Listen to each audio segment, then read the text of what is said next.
Good evening everyone and welcome to today's daily test paper discussion. आज हमने new NDA daily test paper number 43 conduct किया था, but आज का ये पेपर जो बना है इसमें दो जगह प्रिंटिंग एरर रह गई है। टाइपिंग मैंने बेशक किया है, बट इसका जो फाइनल प्रूफ रीडिंग होती है उस समय में दो क्वेश्चंस में प्रॉब्लम आई है, और इसके लिए मैं बहुत ही ज़्यादा क्या बोलूँ, अब मैं सॉरी बोल रहा हूँ सबको, क्योंकि काफ़ी टाइम बच्चों का खराब हो जाता है जब क्वेश्चन मिसप्रिंटेड होते हैं। तो ये दो मिसप्रिंटिंग इस तरह की हो गई थी कि मैं भी देख नहीं पाया। जब पेपर मैंने प्रोवाइड किया तो वहाँ पे मुझे ये दो गलतियाँ दिखी नहीं तो मैं यूजुअली पेपर के अंदर करेक्शन तभी बता देता हूँ। तो इन क्वेश्चंस को ध्यान में ना रखते हुए सारे बच्चे अपने अपने स्कोर्स को +4 कर लो, क्योंकि ये जब दो क्वेश्चन ही गलत थे तो उसको तुम अटेम्प्ट करो ना करो, वो सही है गलत है उससे कोई फर्क नहीं पड़ता। So you can be awarded with those 4 marks, but yes उनके सॉल्यूशंस जरूर जान के रखो। और इसी के साथ हम लोग स्टार्ट करते हैं आज के पेपर का डिस्कशन। अब सबसे पहला क्वेश्चन जो है उसमें एक हाइपरबोलिक फंक्शन मैंने डाल दिया है, जो कि मुझे नहीं डालना चाहिए था क्योंकि ये तुम्हारे कोर्स में नहीं है, बट अगर आ गया है तो बस जान के रखो कि ये क्या होता है। But you can be sure कि हाइपरबोलिक फंक्शन तुम्हारे कोर्स में नहीं है। यहां पे माइनस का साइन है। क्वेश्चन आसान है, कोई दिक्कत नहीं है। तुमको एक ट्रायंगल फॉर्म करवाना है with the axis and the line. Line की इक्वेशन दे रखी है, मैं लिख देता हूं यहां पे क्या लाइन है ये। Cos h alpha minus sine h alpha into x plus cos h alpha plus sine h alpha into y is equals to 2। Question में बस एक चीज का ध्यान रखना कि हाइपरबोलिक फंक्शन के अंदर एक प्रॉपर्टी होती है जिसके अकॉर्डिंग अभी आगे जाके क्या होगा, cos square H alpha minus sine square H alpha जब आएगा तो इसकी वैल्यू को तुम 1 कर लेना। बस इतना याद रखो, इससे ज्यादा तुमको कुछ भी नहीं करना है और इससे ज्यादा तुम्हें जरूरत भी नहीं है। तो अब ये करना क्या है, पहले ये देख लो। सबसे पहले तो इंटरसेप्ट फॉर्म में तुमको लाइन को कन्वर्ट करना पड़ेगा, क्योंकि ये लाइन एक्सिस के साथ में ट्रायंगल बना रही है, तो 2 से डिवाइड कर दो बोथ साइड्स। हम लोग सबको पता है कि intercept form of the line होता है x by a plus y by b equals to 1, जिसमें ये वाले पार्ट को हम लोग x इंटरसेप्ट बोलते हैं और उसको a से डिनोट करते हैं, और ये वाला पार्ट तुम्हारा y इंटरसेप्ट होता है जिसको b से डिनोट करते हैं। तो अगर मैं ये काम यहां पे करूंगा तो मुझे एक स्टेप और करना पड़ेगा। वो स्टेप क्या है कि 2 के नीचे आएगा ये पूरा का पूरा cos h alpha minus sine h alpha, और यहां पे y अपॉन इसी 2 के नीचे आ जाएगा cos h alpha plus sine h alpha. और अब तुमने इसको कन्वर्ट कर दिया है इन योर इंटरसेप्ट फॉर्म, जिसके अकॉर्डिंग ये दोनों, ये ए का काम करेगा ये बी का काम करेगा। तो ट्रायंगल तो राइट एंगल है, तो राइट एंगल ट्रायंगल का एरिया तुमको निकालने के लिए बोला है, जो कि होता है half base into height. तो बेस के जगह में ये पूरी वैल्यू लिख दो, 2 अपॉन कॉस का एच अल्फा माइनस साइन का एच अल्फा इंटू हाइट के जगह में ये वाली वैल्यू 2 अपॉन कॉस का एच अल्फा प्लस साइन का एच अल्फा। अब इसका एरिया निकालना है तो 2 से 2 काटोगे, ऊपर 2 बैठ गया और नीचे जैसा कि मैं बता चुका हूं ये आ जाएगा, इसकी वैल्यू 1 होती है, तो आंसर सीधा मारो 2 और भूल जाओ इस क्वेश्चन को। बस इतना याद रखना, हाइपरबोलिक फंक्शन तुम्हारे कोर्स में नहीं है, वो एक क्वेश्चन गलती से मैंने पुट कर दिया था। अब ये मान लो कि मैंने ये बताने के लिए पुट कर लिया था। चलो अब नेक्स्ट क्वेश्चन में चलते हैं। नेक्स्ट क्वेश्चन सिंपल था, तुम लोगों को कर लेना चाहिए था, but I don't know how many of you have attempted this question. Question ये कह रहा है कि you have to find the equation of the circle with origin as centre. मतलब एक सर्कल है जिसका सेंटर ओरिजिन पे है, मतलब ये 0 0 है, तुमको ऑलरेडी गिवन है, and passing through the vertices of an equilateral triangle. Okay, यहां पे तुमने एक इक्विलेटरल ट्रायंगल के अंदर, एक इक्विलेटरल ट्रायंगल को इसके अंदर बना दिया है, और इस इक्विलेटरल ट्रायंगल की मीडियन की लेंथ, सपोज कर लो ये तुम्हारा इक्विलेटरल ट्रायंगल है जिसका ईच साइड ए का है, ये तुमको दिया ही हुआ है क्वेश्चन में, और मीडियन की लेंथ दे रखी है 3a। मीडियन की लेंथ दे रखी है 3a। तो एक ध्यान रखना कि ये जो सेंटर है ये काम करेगा फिलहाल सेंट्रॉइड का, और सेंट्रॉइड क्या करता है, किसी भी मीडियन को 2:1 के रेशियो में डिवाइड कर देता है। तो अगर ये पूरी लेंथ तुम्हारी 3a की है, ये जो मीडियन का जो हाइट दिया हुआ है, अगर वो तुम्हारा 3a का, मीडियन मतलब हाइट, तो ऊपर वाला हिस्सा हो जाएगा 2/3 ऑफ 3a, मतलब OA, जिसको तुम अभी फिलहाल इस क्वेश्चन में रेडियस भी बना सकते हो। तो कितना आ गया देखो, 3 से 3 कैंसिल होके ये r का वैल्यू हो गया 2a के बराबर, और हम लोग को तो यही चाहिए था, क्योंकि सर्कल का जो सेंटर ओरिजिन में होता है तो सीधा इक्वेशन होता है x square plus y square equals to r square. तो आंसर हो गया x square plus y square, r square का मतलब 2a का whole square, that is 4a square. बस इसमें सीखने वाली ये बात है कि in case of an equilateral triangle, centroid, orthocentre, incentre and circumcentre, they all lie at the same point. और इस क्वेश्चन में जबकि सर्कल का सेंटर ओरिजिन में है, तो ये जो सेंटर ऑफ द सर्कल है यही इस पर्टिकुलर चारों पॉइंट्स का काम करेगा। तो जैसे ही तुम्हें ये पूरी लेंथ पता चली कि 3a की है, तो उसका 2/3 मतलब centroid divides the median in the ratio of 2:1 वाली प्रॉपर्टी लगा के तुम इस 3a का 2/3 निकाल लोगे, जो कि इस क्वेश्चन में रेडियस का काम करेगा। नीचे वाले पार्ट की जरूरत है ही नहीं। अब चलते हैं अगले क्वेश्चन में।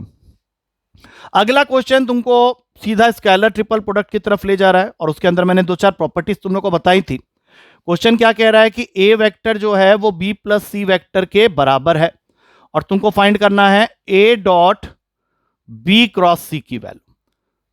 तो ए डॉट बी क्रॉस सी जब तुम लिख रहे हो तो ए को तो रिप्लेस करना पड़ेगा तुमको बी प्लस सी से, और जैसे ही तुमने ये काम किया तो तुम्हारे पास में जो पहला आएगा वो है b dot b cross c, और उसके बाद आएगा plus c dot b cross c. अब मैं यहां पे तुम लोग को याद दिला दूं कि हमने जब स्केलर ट्रिपल प्रोडक्ट पढ़ा था तो उसमें मैंने तुम लोग को एक चीज समझाई थी कि स्केलर ट्रिपल प्रोडक्ट एबीसी को इस तरह से लिख के मिलता है, और इसमें ए डॉट बी क्रॉस सी को जब तुम सॉल्व करते हो तो ये इस तरह का डिटर्मिनेंट फॉर्म कर लेता है। लेकिन अगर इसके अंदर तुमने किसी भी दो वेक्टर्स को आइडेंटिकल बना दिया, जैसे कि तुम देख सकते हो यहाँ पे बी और बी दोनों आइडेंटिकल है, यहाँ सी और सी दोनों आइडेंटिकल है, तो इसकी नेट वैल्यू 0 हो जाएगी। अब ये क्यों 0 होगी? क्योंकि अगर तुमने दो रोज या दो कॉलम्स को सेम कर दिया किसी डिटर्मिनेंट के अंदर, तो हमने ये प्रॉपर्टी पढ़ी हुई है डिटर्मिनेंट में कि उसकी नेट वैल्यू 0 हो जाती है। यहाँ पे 0 क्यों हो रही है? क्योंकि यहाँ पे तुमने दो रो बी बी बना दिया, दोनों को सी सी बना दिया, तो दो रोज या दो कॉलम्स जो होंगे इस डिटर्मिनेंट के वो आइडेंटिकल सेम हो जाएंगे, तो इस वजह से आंसर 0 हो जाएगा और तुम्हारा करेक्ट आंसर हो गया बी ऑप्शन। अब चलते हैं अगले क्वेश्चन में। ये क्वेश्चन भी काफी बढ़िया है, इसको थोड़ा सा समझना पड़ेगा। सबसे पहले क्या करो, 3 एक्सिस बना लो, x axis, y axis, z axis. Question ये कह रहा है तुमको कि तुम्हारे पास में दो लाइन्स, तुम बोले सर दो लाइन्स कहां है, तो ये पूरा का पूरा एक लाइन है। लाइन क्या है? x is equal to 1, y is equal to 2, मतलब ये line parallel to z axis है, ये line parallel to z axis है। और दूसरी लाइन है y minus 1 and z equal to 0, मतलब ये एक ऐसी लाइन है जो पैरेलल टू x एक्सिस है। मतलब तुमको क्या देखना है कि एक लाइन यूं करके जा रहा है और एक लाइन यूं करके जा रहा है। पैरेलल टू एक्स एक्सिस मतलब यूं, और ये 90 डिग्री पे सोच के देखो तो पैरेलल टू जेड एक्सिस ये यूं, तो इनके खुद के बीच का जो एंगल बनेगा वो 90 डिग्री का बनेगा। अब ये चीज तुम्हें फिगर से ही समझ में आएगी। 3 डायमेंशनल प्लेन में हम लोग इसको थोड़ा टेढ़ा बना रहे हैं, तुम सिर्फ ये इमेजिन करो कि ये सीधा है, इसके साथ में पैरेलल टू जेड एक्सिस एक लाइन है। क्यों है वो लाइन? क्योंकि x1 और y2 का मतलब ही होता है कि जो z एक्सिस के साथ में वो लाइन बना रहा है वो पैरेलल है, और यहां पे सिर्फ y और z कोऑर्डिनेट है, इसका मतलब है कि जो लाइन है वो x एक्सिस के साथ पैरेलल है। मतलब ये वाली लाइन हो गई y equals to -1 and z equals to 0 वाली, और ये वाली लाइन हो गई x is equals to 1 and y equals to 2 वाली। तो ऐसी लाइन को हम z एक्सिस के साथ पैरेलल बोलेंगे और ऐसी लाइन को x एक्सिस के साथ, तो आपस में ये दोनों 90 डिग्री बनाएंगे, hence the answer is D 90 degree. अगला क्वेश्चन है, हाँ इस क्वेश्चन में करेक्शन था और उस करेक्शन के बिना ये क्वेश्चन हिल ही नहीं सकता। क्वेश्चन ये नहीं है, इसके नीचे तुमको दिया हुआ है n क्यूब, जो कि यहां क्वेश्चन में बाय टाइपिंग फॉल्ट आया नहीं है। मतलब ये क्वेश्चन ओरिजिनली क्या है, 1 square 2 square 3 square up to n square, but नीचे में है n क्यूब। अब इसके बाद इस क्वेश्चन में और कोई जान नहीं है, क्योंकि ऊपर वाले का समेशन सीरीज हमने पढ़ा हुआ है, वो होता है n into n plus 1 into 2n plus 1 upon में 6।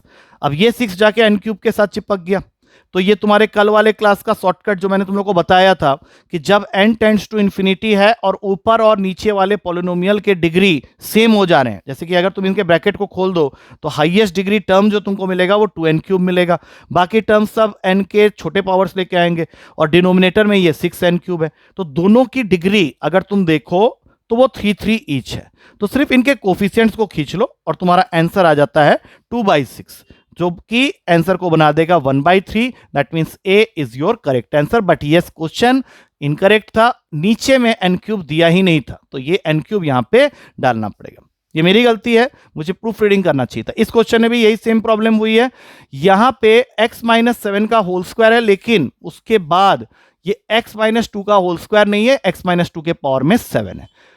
अब ये अगर पता चल जाए तो उसके बाद इस क्वेश्चन में कुछ खास है नहीं। क्योंकि क्वेश्चन में तुमको ये जो भी दिया हुआ है f x is equals to x minus 7 का whole square into x minus 2 के पावर में 7, तो अगले ही स्टेप में तुमको फाइंड करना है f dash theta and equated to 0, और वहां से तुमको वैल्यू फाइंड करनी है थीटा की।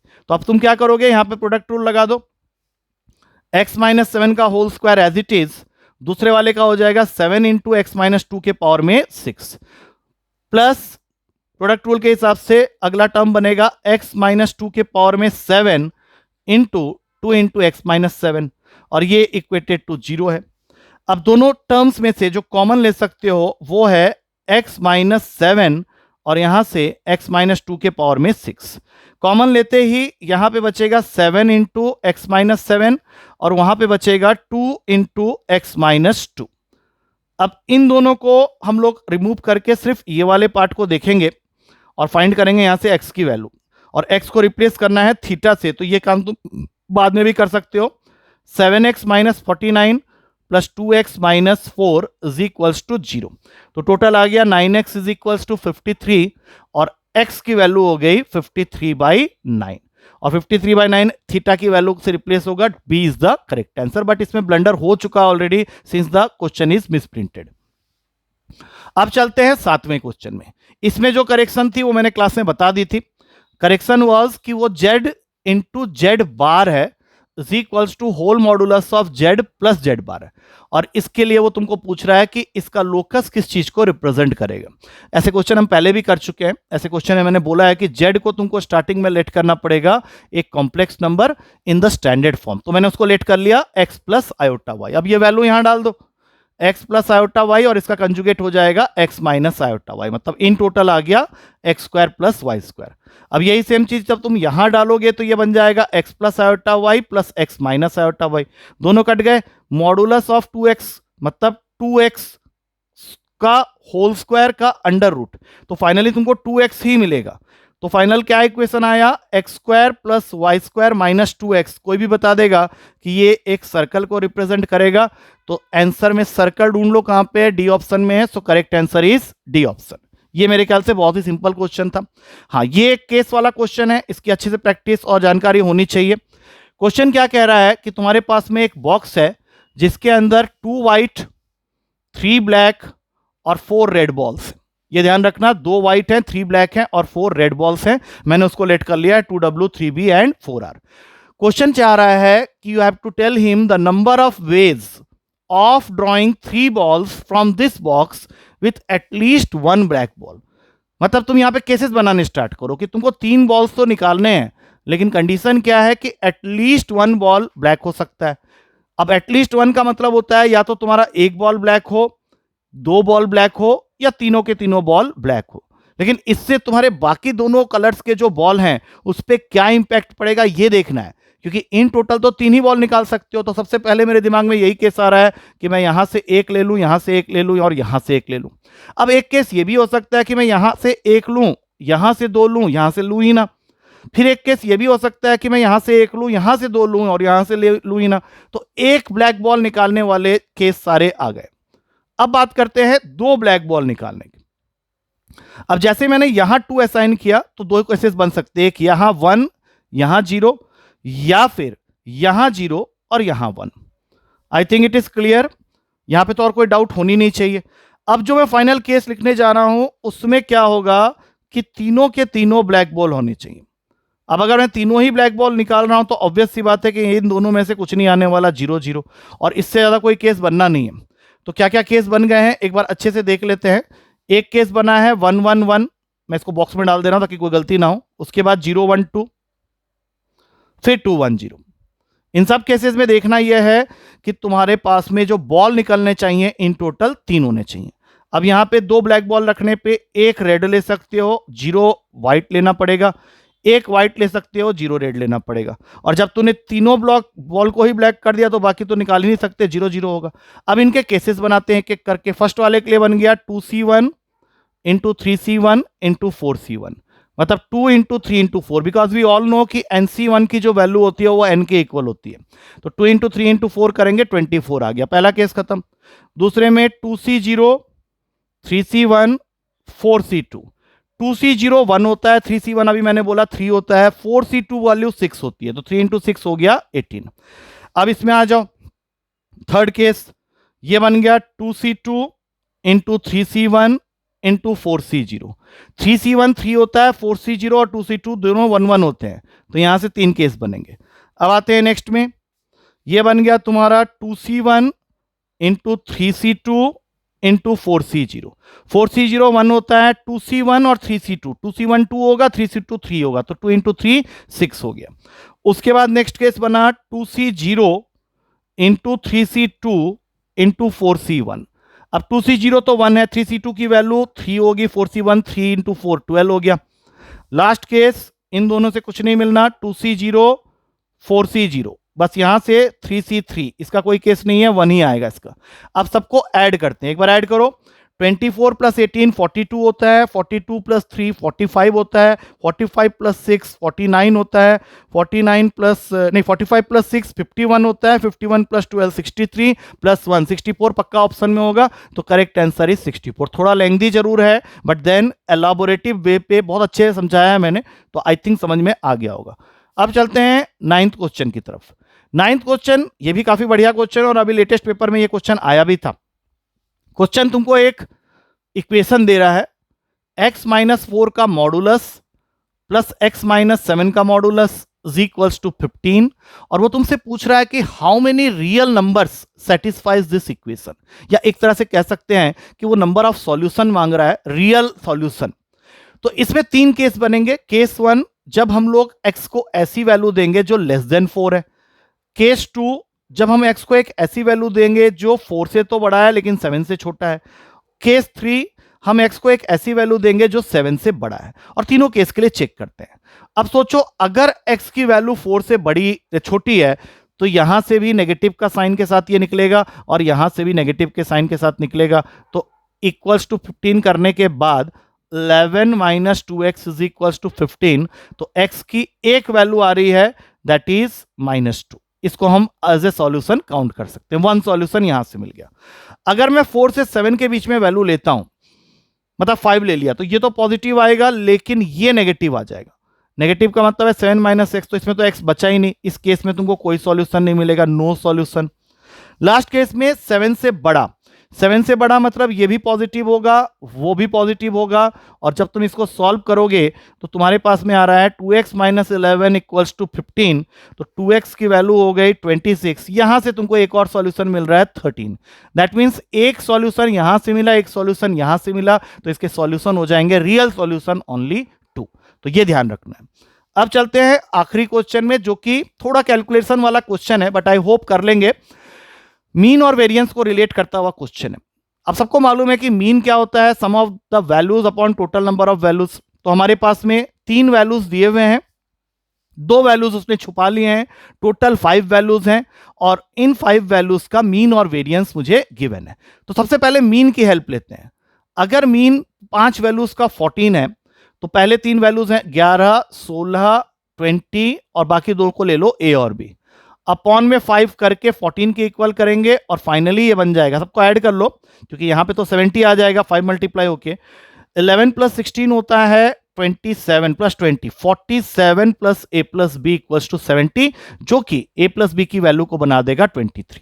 बच्चे कई बार ट्राई करते हैं कि ऑप्शन से कर ले, लेकिन इस क्वेश्चन में तुम्हारा ऑप्शन कोई हेल्प नहीं करेगा, क्योंकि सारे के सारे ऑप्शंस में अगर तुम a और b को मानते हुए ऐड करते, तो सारे ऑप्शन ही सम टोटल 23 दे रहे हैं, तो इससे कुछ नहीं पता चल रहा है। अब मुझे वेरिएंस की मदद लेनी ही पड़ेगी। आधे बच्चों को वेरिएंस का फॉर्मूला अगर पता है तब तो अच्छी बात है, नहीं पता है तो मैं बता देता हूं। जितनी भी वैल्यूज होते हैं सबका स्क्वायर करना है, ऐड करना है, और टोटल नंबर ऑफ वैल्यूज से डिवाइड करना है, और उसमें से माइनस करना है मीन के स्क्वायर की value, that is equals to 13.2। तो मीन तो हम लोग को ऑलरेडी गिवन था 14, तो 14 का स्क्वायर कर देंगे 196 हो गया। अब summation of x I square, in values का स्क्वायर करते हैं। 121 अलग से कर दे रहा हूं, 256 400 777 777, 2 वैल्यूज और थे ए स्क्वायर और बी स्क्वायर, अपॉन में 5, और अब ये वैल्यू इक्वल दिया हुआ है 13.2 के। अब तुम क्या करोगे, यहां पे ज्यादा से ज्यादा एक तो एलसीएम ले लो। एलसीएम लेने से क्या होगा, इक्वेशन आ गई 777 plus a square plus b square minus 196 into 5 तो करूंगा, लेकिन 13.2 इंटू 5 यहां कर देता हूं।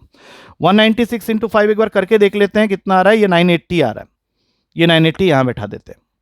अब तुम्हारे पास में टोटल क्या बचा देखो, 13.2 इंटू 5 एक बार कर लेते हैं जल्दी से। 132 5 के साथ में मल्टीप्लाई होगा, 5 2 10 6 6 66। ए स्क्वायर प्लस बी स्क्वायर की वैल्यू आ रही है 66 प्लस 980 माइनस 777। अब देख लेते हैं इससे क्या निकल के आता है। 980 में अगर मैं 66 ऐड करता हूं तो ये बन जाता है, ऐड करना है ना, 1046 और उसमें से 777 माइनस कर दो, ये बन गया 9। 103 में से 77 अगर जा रहा है, 103 में से 77 जा रहा है 269, मतलब ए स्क्वायर प्लस बी स्क्वायर की वैल्यू आ गई है 269। और इससे पहले मैंने ए प्लस बी निकाला था 23। आई थिंक आंसर दिख गया है मुझे, क्योंकि a प्लस बी 23 और ए स्क्वायर प्लस बी स्क्वायर 269 तभी हो सकता है जब a और b की रेस्पेक्टिव वैल्यूज 10 और 13 है। खुद सोच के देखो, 10 का स्क्वायर 100 होता है, 13 का स्क्वायर 169 होता है, तो ये इक्वेशन सेटिस्फाई हो रहा है इन्हीं वैल्यूज पे। बाकी a और b को तो हर लोग सेटिस्फाई कर रहा था, लेकिन 10 और 13 सिर्फ एडिशन को सब सेटिस्फाई नहीं कर रहा है, वो साथ में a square plus b square को भी सेटिस्फाई कर रहा है। तो I think correct answer is c option, that is A10 B13। So with this we come to the end of the discussion of today's paper, जो कोई मैं पहले ही सॉरी बोल चुका हूं कि इसमें दो क्वेश्चंस बिल्कुल ही गलत हो गए थे, 5th और 6th, जिसकी वजह से प्रॉब्लम हुई है। और फर्स्ट क्वेश्चन में सिंस हाइपरबोलिक फंक्शन का कंसेप्ट था, जो कि मैंने खुद मना किया हुआ है कि नहीं आता है, बट वो जो बात मैंने बताई है बस उसको याद रखो। मेक श्योर योरसेल्फ कि ऐसा कुछ आने वाला है नहीं, वो गलती से एक क्वेश्चन उसमें पुटअप हो गया था। और अपने अपने नंबर जिन्होंने भी आज गलती की है 5 और 6 के लिए 4-4 नंबर बढ़ा लो। So with this we come to the end of the today's paper discussion. I hope कि कल के पेपर में कोई ऐसी गलती तुम्हें नहीं देखने को मिलेगी, and with this hope only we come to the discussion tomorrow. जब भी आएंगे इसी के डिस्कशन के साथ में आएंगे। टिल देन टेक केयर, और इन सॉल्यूशंस को अच्छे से देख लेना, और अगर कोई क्वेश्चन स्टिल डाउट्स बन के आता है तो you can ask me in the class. कल मिलते हैं नेक्स्ट पेपर के डिस्कशन के साथ। Till then take care and thank you to all of you.